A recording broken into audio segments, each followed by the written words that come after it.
Kayaknya ini out of the box gitu kan, kayaknya ini apaan sih dokumen? Gimana Mas Hengki? Ngerti nggak Mas? Enggak. Dari IATA atau IATA kan ya? Enggak. International Air Transport. Ya kan? Oke. Itu badannya. Ini berat jawabannya serius. Iya. Jangan serius ya. Iya.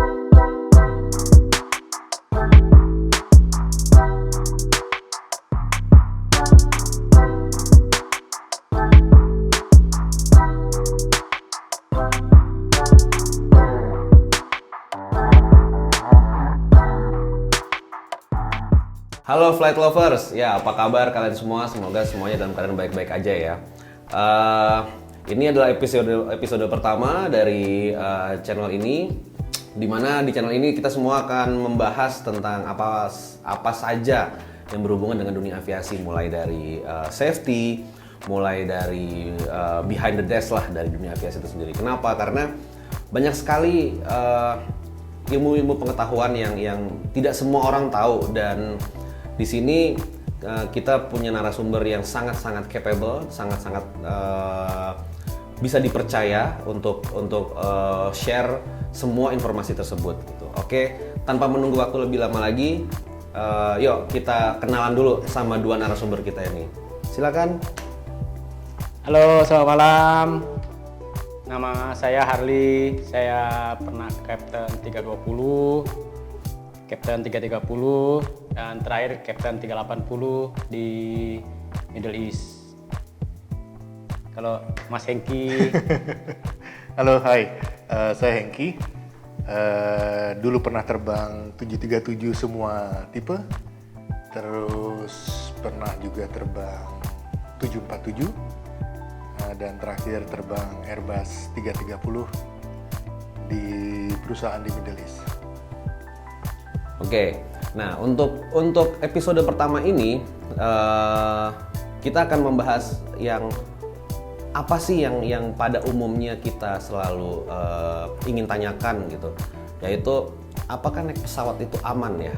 Dan ya mungkin sudah banyak di channel-channel lain atau di media digital manapun, naik pesawat itu aman atau tidak mungkin ada, tapi kita akan ngobrol langsung dengan para pilot yang memang di dunia aviasi ini bukan 1-2 tahun, 5 tahun, tapi sudah belasan sampai puluhan tahun gitu, dimana ya semoga dengan informasi ini akan lebih meningkatkan percaya diri kalian semua, terutama seperti gue yang dimana gue ini juga termasuk orang yang takut terbang gitu ya. Jadi itulah yang akan kita bahas, yaitu adalah pesawat itu aman nggak sih gitu, apakah sehoror itukah? Dan karena kan banyak sekali kan yang kita alamin pada saat kita lagi di udara gitu, contohnya turbulence seperti itu. Nah, jadi yuk gak usah pakai waktu lama lagi, kita langsung tanya. Nah, oke, Cap, jangan Cap kali ya, kalau Cap kan kayaknya resmi banget nih, tua banget nih kayaknya nih gitu. Jadi emang pengen nanya nih, itu kalau yang namanya naik pesawat itu apakah beneran aman gak sih? Dan kita nggak usah ngomongin standar keamanan lah ya. Kita nggak usah ngomongin standar keamanan, karena standar keamanan setiap orang, setiap Kalau jawab kayak gini nih, berbeda-beda gitu. suka serba salah. Iya, karena kayak gini, kayak apa ya? Kayak gue punya pengalaman buruk dalam dunia aviasi itu waktu gue lagi naik pesawat gitu, dan itu benar-benar membuat mindset gue berubah 180 derajat, berubah dari yang dulu gue bisa petakilan di atas deck ya, sampai sekarang yang di atas pesawat tuh gue cuman bisa kayak mumi sama hidup, cuman diem doang gitu. Bahkan beberapa pramugari kalau lagi turbulence bisa gue omel-omelin gitu kasarnya gitu. Makanya kayak naik pesawat itu aman gak sih? Dan jujur aja ya, kalau buat gue rada kurang fair kalau membandingkannya dengan kecelakaan mobil atau dengan yang di darat gitu. Kenapa? Karena medianya kan beda, yang satu udara, yang satu darat. Dan nggak tahu ya, buat orang lain mungkin itu bisa apple to apple, tapi buat gue nggak apple to apple karena karena sangat berbeda gitu. Nah, makanya apakah naik pesawat itu aman atau memang risk rate-nya itu tinggi sih sebenarnya? Mas Hengki dulu dah. Resiko sih pasti ada ya. Ya. Orang itu benda bergerak kan. Jawaban gini nih. Orang dia benda bergerak kan, kecepatan tinggi lagi. Apalagi pesawat itu kan bisa sampai 700 sampai 800 km per jam ya. Cuma ya kalau kita kembalikan ke persiapan pilotnya, dalam arti sebelum dia terbang kan dia harus mempersiapkan penerbangan itu. Dia harus mempersiapkan semua data-data meteorologi, dia mempersiapkan semua dokumen-dokumen penerbangan. Jadi sebenarnya untuk sebelum terbang itu pilot sudah mengetahui, katakanlah dia terbang dari poin A ke B, dia itu sudah dapat perkiraan cuaca, terus arah angin, perbedaan kecepatan angin. Ya seharusnya sih dengan persiapan yang matang itu bisa meminimais resiko yang ada. Tapi kalau dibilang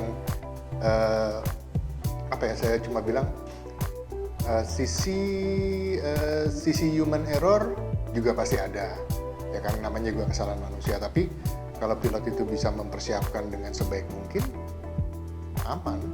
Oke, tadi kan juga Mas Hengki ngomongnya dokumen gitu. Emang dokumen apa sih? Masa hubungannya apaan dokumen sama keselamatan? Kok kayaknya nggak out of the box gitu kan, kayaknya ini apaan sih dokumen, gak ada hubungannya gitu kan. Makanya maksudnya dokumen apa sih yang mesti disiapin? Sampel aja 1 atau 2 gitu. Iya, sebelum kita terbang kan pasti kita membaca dokumen perkiraan cuaca, arah pergerakan mata angin, itu kan bisa diprediksi. Gitu. Tapi berat jadi obrolannya. Iya. Tapi intinya gini Mas, intinya pesawat itu benda bergerak ya, apalagi kecepatan tinggi. Dia pasti akan ada suatu gerakan yang mungkin kalau untuk penumpang yang penumpang yang sudah ada rasa takut dengan terbang, itu jadi makin sesuatu yang Lebih horor. Iya. Oke. Lebih horor, apalagi kan di dalam pesawat kan tempatnya sempit, terus nggak bisa mau ngelihat keluar juga terbatas, ya kan, tahu-tahu nggak ada pengumuman apa-apa, goyang. Tapi ya saya sarankan kalau naik pesawat, biarpun seat beltnya itu off, tetap aja pakai. That's the key. Jadi jangan pernah percaya apapun yang dikatakan pilot, Mas. Berarti itu intinya, Sob. Nah, kalau menurut Mas Harley gimana? Kalau jadi keselamatan ya. Iya. Kalau kita ngobrol data ya kan. Hampir dari semua kecelakaan ya kan, ada reportnya, bikin report kan kalau mau enak ya pada dari IATA atau IATA kan ya. Enggak. International Air Transport. Ya kan? Oke. Itu badannya. Ini berat jawabannya, serius. Iya. Ini jawaban serius ya. Iya. Jadi 80% penyebab, kurang lebih ya, 70-80% dari penyebab kecelakaan itu human error. Oh. Gitu kan. Oh, oke. Jadi sekarang pernah gue baca juga ya di artikel gitu ya. Kalau bikin hitungan kecelakaannya sendiri gitu kan. Jadi kalau tanyanya aman gak sih kalau kita hitung secara global gitu, kalau menurut data ya kan. Persentasenya kecil. Jadi penerbangan sama transportasi udara sama transportasi darat ya. Jadi kalau itu persentase lebih kecil udara ya kan. Tapi nanti kan kayak di laporannya IATA itu dibagi per area gitu kan.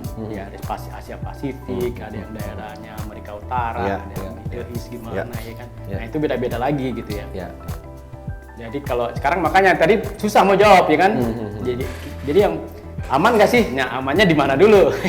Oke. Gitu loh kurang lebih intinya ya. Jadi karena tiap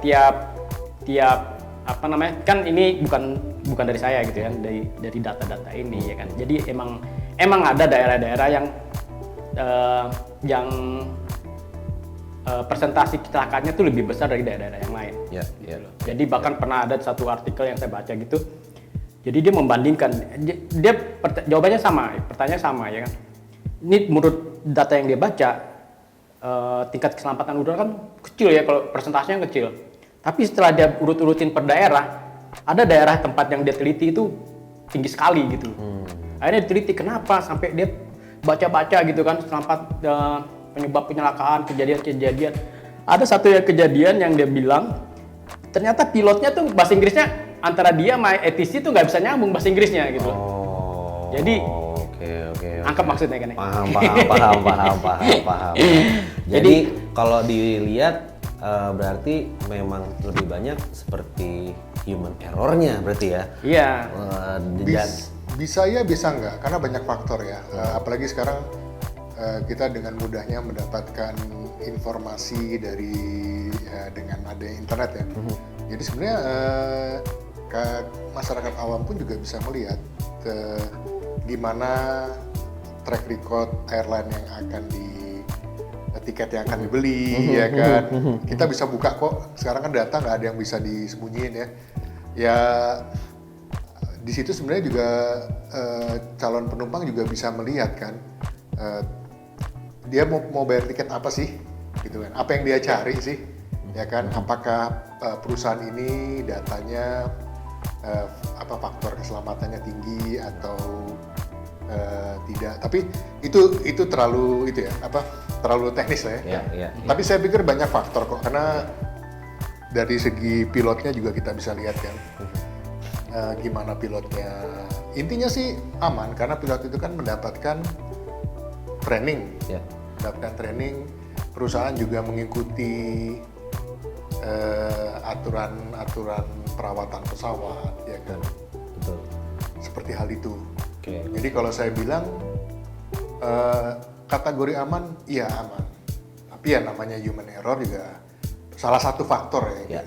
Oke. Jadi bisa dibilang untuk keselamatan sebuah penerbangan itu memang dari awalnya muaranya itu adalah startnya itu benar-benar si pilotnya itu mesti bikin persiapan yang memang ya tadi seperti tadi dokumen-dokumen kayak weather report ya kan, seperti itu gitu. Susah sob jadi pilot, nggak main-main. Tapi ini jadi berat banget sih. Iya. Jadi agak berat ya. tapi ya itu sih, maksudnya kayak itu adalah hal yang ini sih make sense gitu. Simpelnya kayak gini. Kalau kita ngomongin di luar dari profesi pilot ya, contohnya adalah taruhlah seorang musisi lah gitu ya. Seorang musisi aja sebelum melakukan panggung ya, sebelum melakukan show, dia mesti ada sound check. Sebelum sound check, dia mesti ada gear check gitu. Nah, gear check, sound check, gear check ini, sorry to say ya, itu bukan main-main gitu kan kasarnya. Iya. Dimana di saat itu ada error, itu sudah pasti show itu bisa di stop gitu. Contoh paling gampang, banyak kejadian di luar sana di mana ada satu alat yang tidak ada aja gitu. Itu bisa jadi si musisi nggak jadi main gitu. Kenapa? Karena ya gue nggak punya senjata gue, kan kurang lebih seperti itu gitu.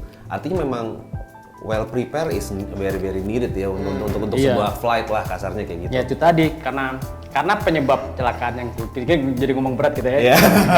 Karena penyebab kecelakaan kan kesalahan manusia. Ya kan? Nah sekarang kan pertanyaan gimana caranya kita sebagai pilot kayak gue sama Enggi ya kan, gimana biar kita nggak melakukan kesalahan ini gitu. Betul. Nah persiapan itu yang paling penting ya kan. Betul. Mulai dari tidur cukup ya kan. Terus kayak yang kita baca juga, semua yang berhubungan dengan penerbangan kita ya kita baca hati-hati. Betul. Apalagi kalau terbangnya jarak jauh, cuacanya harus dipelajarin bener ya kan. Jadi udah terplanning lah dari awal gitu, harus gimana. Nah itu kalau tadi Mas Harley bilang perjalanan jarak jauh ya gitu ya. Itu emang sejauh apa sih Mas pernah jalan, Mas Harley sama Mas Hengki itu? Sejauh apa sih selama jadi pilot tuh bukan begini ya. Kalau Airbus begini ya. Itu sejauh apa sih dan selama apa sih pernah nyetirin pesawat itu? Kalau gua paling jauh mungkin hampir 15 jam. Lo kebayang nggak ya? Gue setengah jam aja udah keringet dingin gila di 15 jam. Aduh. Gila. Nyalinya gila nih orang debat ini. Kalau Mas Hengki gimana? Ya 14 jam deh. Itu cuma sejam sob. Wah gila sih. Jadi ya itu makanya penting ya istirahat cukup. Yes, ya kan?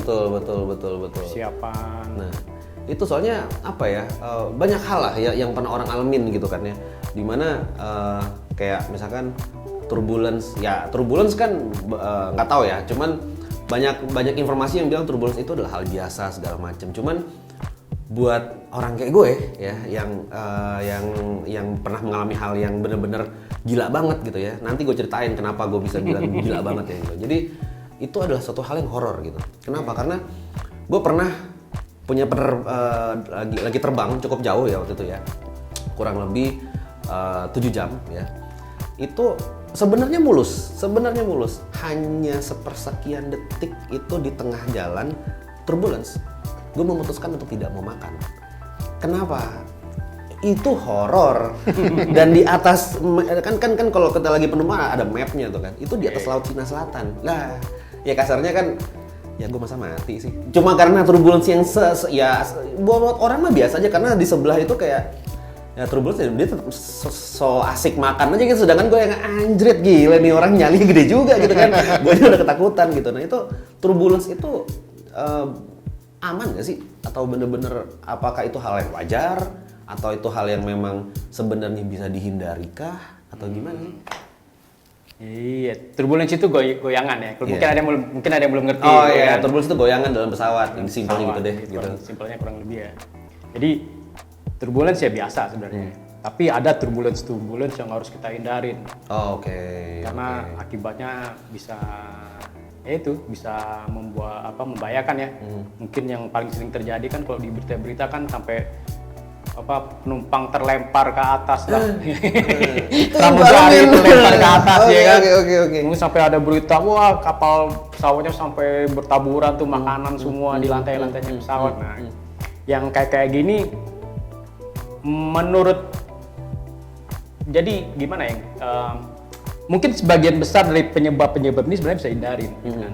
Atau ada juga sih yang salah satu penyebab goyangan ini yang nggak bisa terdeteksi, ya kan. Tapi biasanya kalau ada pesawat yang ngalamin turbulence, dia akan dilaporan ke ke pengatur lalu lintas udara, aja nih. Nanti dilaporin, wah kita ngalamin goyangan nih. Jadi pesawat-pesawat yang mau lewat di situ tuh udah siap-siap dulu. Lebih gitu. Gimana, Mas Engki? Ngerti nggak, Mas? Enggak.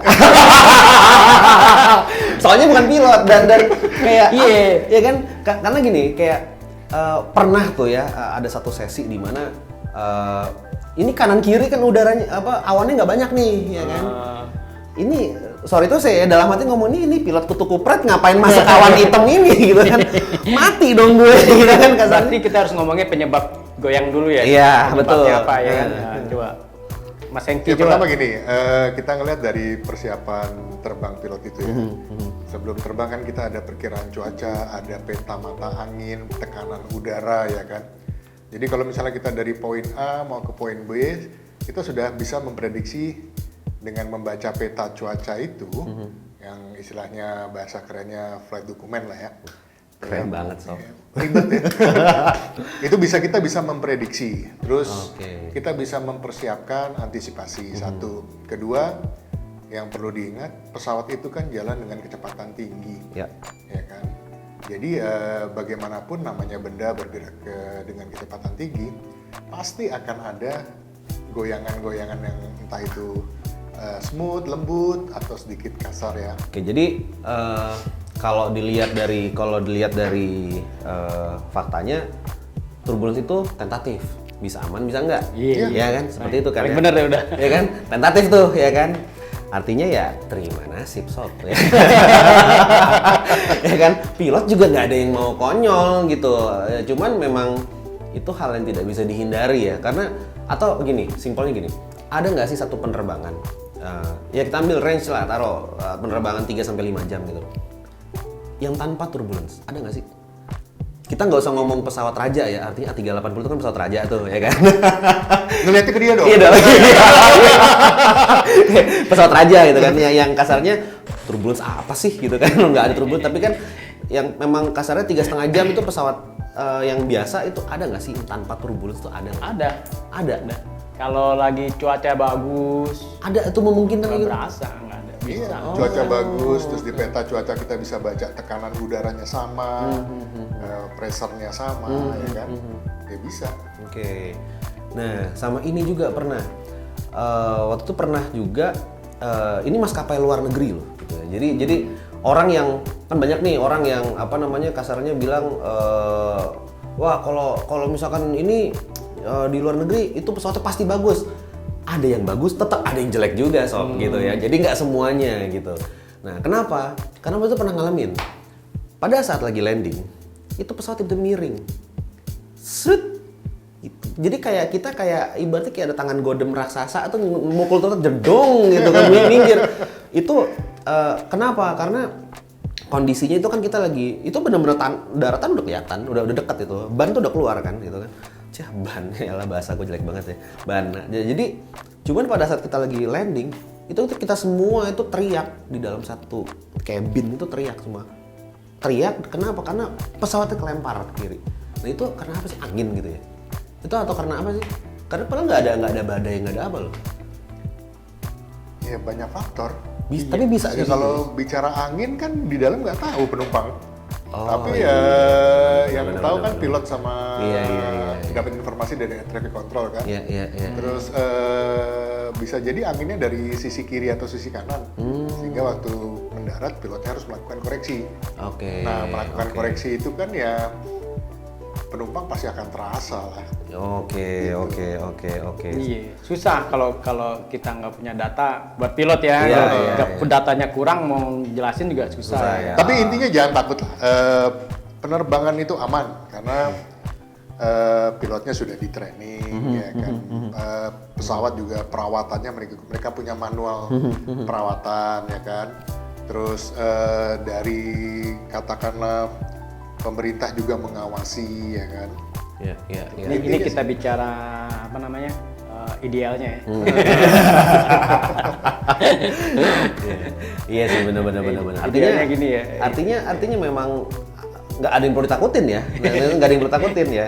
Kalau kenapa-napa ya nasib, ya nggak gitu sih sebenarnya. Cuman kayak kita berharapnya sih dengan kalian nonton ini itu kalian tuh bisa lebih kritis lah dalam memilih pesawat gitu sebagai contohnya ya gitu. Artinya kenapa? Karena memang seorang pilot yang baik, ini kata orang ya, seorang pilot yang baik itu adalah bagaimana dia bisa memposisikan sebagai penumpang juga gitu. Nah itu nggak tahu ya kalau pilot ya, cuman kalau misalkan kayak gue lagi nyetirin nyetirin istri lah misalkan sama anak gitu. Kalau di depan itu ada lubang, gue pasti ngindar. Padahal sebenarnya gue suka main jeep kan. Off-road mah itu boleh libas aja gitu. Tapi kan kalau karena ada istri nih gitu kan, pasti gue hindarin dong. Kenapa? Karena supaya mereka juga nggak ngerasain goncangan gitu. Iya. Apakah seperti itukah pilot yang benar gitu? Yang benar. Oh, oke. Iya. Kita ngomong yang mana dulu ya kan? Iya, Pilot yang benar gitu ya. Iya. Tapi ya sama lah. Mungkin benar. pernah kayak perusahaan taksi lah Iya, gitu kan. iya. Ada supirnya yang benar, Iya, ada supir nggak benar, iya. Nah sekarang pertanyaannya kan, makanya kata tadi kalau nggak salah Mas Hengki bilang kan ya, kita juga harus milih-milih Iya, ya kan. iya. Karena mungkin sekarang kita ngomong perusahaan taksi lah ya. Taksi A, B, C, D gitu kan. Mungkin yang A kita udah dengar dari orang-orang kan, oh yang A nih emang biasanya enak nih gitu kan. Yang B, yang C, yang nggak tahu ceritanya yang mana. Kemudian ada yang Z gitu kan, taksi yang ini. Wah nyetirnya kacau gitu kan, suka ngasal. Iya. Airline juga ada ya kayak gitu. Oke. Makanya mending ya kayak kata Mas Hengki kan sekarang kan semua ada di follower kita rajin kan browsing ngeliat di internet kan bisa tahu tuh mana yang sering kecelakaan, mana yang enggak ya kan. Ya hati-hatilah milihlah gitu kan. Iya. Kalau yang sering ya mungkin ya pilotnya mungkin yang kayak tadi ada lubang tabrak-tabrak aja nggak tahu ya gue iya benar kan karena kalau gue termasuk yang bawel kalau naik pesawat contoh nih ya pokoknya pesawatnya itu sampai gue cek ke ada nama aplikasinya flight app apalah gitu namanya ketahuan tuh track recordnya langsung keluar ini pesawat sering delay apa enggak contohnya itu. Iya. Nah itu ketahuan tuh ada aplikasinya gitu berarti banyak orang yang bilang gue lebay gitu. Itu nggak lebay kan? Benar. Sebenarnya pilihan, maksudnya kayak kita mau beli produk lah ya, kan kita bisa pelajari dari kita mencari data dengan sekarang ada internet ya, kan kita bisa pelajari apa sih kelebihan, kekurangan produk ini, gimana referensi orang-orang ya kan, ya kembali lagi ke penumpang ya. Sekarang penumpang juga sebenarnya dengan kemudahan informasi yang ada. Dia akan lebih merasa nyaman untuk memilih yang mana gitu kan? Iya betul. Berarti gitu guys. Jadi kalau emang di masa seperti sekarang semuanya serba digital, semua informasi kebuka gitu. Kayaknya nggak ada salahnya untuk lebih kritis lah dalam memilih sebuah alat transportasi ya mau apapun itu ya. Kita nggak ngomongin pesawat doang gitu. Artinya kalian spend uang di situ. Kalian berharap pasti perjalanan nyaman, bener dong ya, gitu kan? Nyaman dan aman. Nyaman dan aman ya kan? Ya itu. Jadi Iya. itu yang kasarnya kita harapkan dengan channel ini. Kita nggak akan pernah ngomongin masalah teknikal lah gitu. Kenapa? Karena teknikal, ya sorry ya, teknikal dari semua penonton yang tahu teknikal paling cuma berapa orang gitu kan ya. Iya. Tapi kita lebih mencoba menyampaikan dari sisi kita as a newbie lah kasarnya, orang awamnya lah kasarnya. Orang awamnya tuh bisa menghindarinya tuh dengan cara seperti apa sih? Seperti tadi kritis gitu. Dan apa namanya? Kalau di setiap kali naik pesawat ya, itu kan ada comment box ya gitu. Itu beneran kita boleh nulis nggak sih? Maksudnya artinya kita boleh menyampaikan itu nggak sih? Atau memang itu cuma Ya, itu haknya penumpang. itu Boleh. haknya penumpang kan? Iya. Nah, berarti artinya kalau kalian mengalami apapun itu sampaikan apapun maskapainya, nggak usah takut karena itu dirahasiakan kan ya? Iya. Harusnya. Gitu kan harusnya. Tapi itu tadi ya, gue mau ke kalau ke nasihat berarti kan ya, masukan gitu ya. Soalnya kenapa kita harus milih ya kan? Balik lagi kan. Kita bikin contoh deh, misalnya perusahaan penerbangan yang A, 10 tahun terakhir nggak pernah ada kecelakaan, ya kan? Perusahaan B mungkin 20 tahun nggak pernah ada kecelakaan. Sebenarnya perusahaan yang X, Y, Z ini misalnya kan, tiap tahun mungkin ada 3, ada 5, dan iya kan. Jadi ya berarti kan ada yang salah dari perusahaan ini ya kan. Ya kalau gua bisa milih, gua nggak mau dong naik yang ini ya kan. Betul. Berarti karena kenapa perusahaan ini bisa nggak ada kecelakaan 10 tahun nggak ada, yang ini malah bisa 20 tahun dia nggak ada apa-apa ya. Berarti kan yang ini salah, ada yang salah gitu loh maksudnya ya. Ya, jadi ya pintar-pintar kita lah cek lah gitu sebelum di tiket gitu loh. Yang mahal belum tentu aman, yang murah juga bisa jadi lebih aman. Jadi tidak ada referensi yang pasti. Yes. Tapi kalau kita mencari data di internet ya, kan kelihatan tuh. Ya kan, jangan kita yang bikin kesimpulan. Ya mau beli produk ya kayak kita mau beli online kan kita lihat dulu jenis barang yang kita cari, mereknya. Terus pasti kan ada komentar-komentarnya itu kan. Sorry. Ada komentar-komentarnya, kadang pasti ada yang bilang bagus, ada yang bilang oke, ada yang bilang enggak, ada segala macam kan. Selebihnya silakan menentukan diri ya. Tapi intinya kalau di pesawat itu saya sarankan mau posisi kondisi apapun tetap pakai seatbelt. Oke. Ya, untuk mencegah ya. Tuh dengerin tuh ya. Jadi buat kalian yang karena banyak tuh di dalam pesawat, dalam cabin seatbelt dicopot dengan kondisi mati, ya wajar lah ya. Karena captain berarti kan sudah memperhitungkan tuh ya kan pilotnya. Cuman dengan kondisi begitu, termasuk gue pada saat gue masih belum mengalami kecelakaan itu tuh ya kan. Itu pada saat posisi bahkan pada saat lagi take off, gue pernah ada posisi di mana ya udah sih santai aja. Ya kan logik gue pada saat itu berpikir kan nggak mungkin sebuah seatbelt kain segitu bisa menyelamatkan nyawa gue pada saat take off ya nggak takut. Tapi paling nggak kan kalau pakai seatbelt betul nggak ngejeduk apa. Nah setelah ngalamin baru percaya gitu. Jadi ya nggak semua pilot bener. Iya. Ada pilot yang mungkin ngindarin lobang, ada yang enggak. Iya. Terus yang parah kan kalau kita lagi nggak pakai seatbelt, terus pilotnya nggak suka yang pilotnya sukanya ngelewatin lubang. Udah selesai. Bener. Jadi guys, kalian tuh sekali lagi nggak usah takut terbang ya. Terbang itu aman ya, tapi tolong lebih kritis lah dalam memilih maskapai. Artinya kalian boleh memilih memilih maskapai yang mungkin terlihatnya lebih mahal, tapi kalian mesti lihat track recordnya seperti apa. Ataupun lebih murah juga it's okay, tapi kalian mesti lihat track recordnya. Seperti tadi Mas Hengki bilang, yang lebih mahal belum tentu lebih aman atau nyaman gitu. Yang lebih murah belum tentu tidak lebih aman gitu kan kasarnya. Jadi yang murah bukan berarti jelek. Bukan berarti bisa jelek. jadi bagus Iya, juga. benar. Bisa bagus juga. Iya, bisa bagus juga gitu. Mungkin aja memang maskapai lagi promo ya kan gitu. Jadi lebih kritis lah ya. Dan apabila kalian ngerasa ada yang salah nih dari penerbangan kalian, tulis aja di komen cardnya itu kan ya, seperti itu sangat diperbolehkan. Kenapa? Karena ya itulah yang akan membangun si maskapai itu sebenarnya kan ya gitu. Jadi harusnya dengan kayak gitu kalian akan mendapatkan penerbangan yang lebih aman dan nyaman seperti itu. Ya gitu aja sih. Jadi terima kasih ya sudah menonton. Terima kasih Captain ya. Para pilot-pilot handal ini, mereka nggak mau dibilang senior, nggak mau dibilang captain juga, katanya menolak tua sih. Jadi terima kasih untuk datang ya. Ini episode pertama, ya mohon maaf kalau ada kekurangannya. Tunggu episode kita berikutnya karena akan ada banyak sekali bahan-bahan seru yang akan kita bahas di sini. Dari mulai edukasi, dari sisi fun-nya juga ada, dari mulai informasi-informasi yang mungkin dari dunia orang-orang yang pengen join ke dunia aviasi seperti jadi pilot, jadi pramugari atau apapun itu, kita akan bagikan di sini, kita akan obrolkan di sini dan semua informasi ini fix artinya sangat kredibel. Kenapa? Karena dari narasumber yang sangat kredibel juga seperti itu. Oke, terima kasih semuanya. Terima kasih Mas Reza. Oke, ya sampai bertemu di episode berikutnya.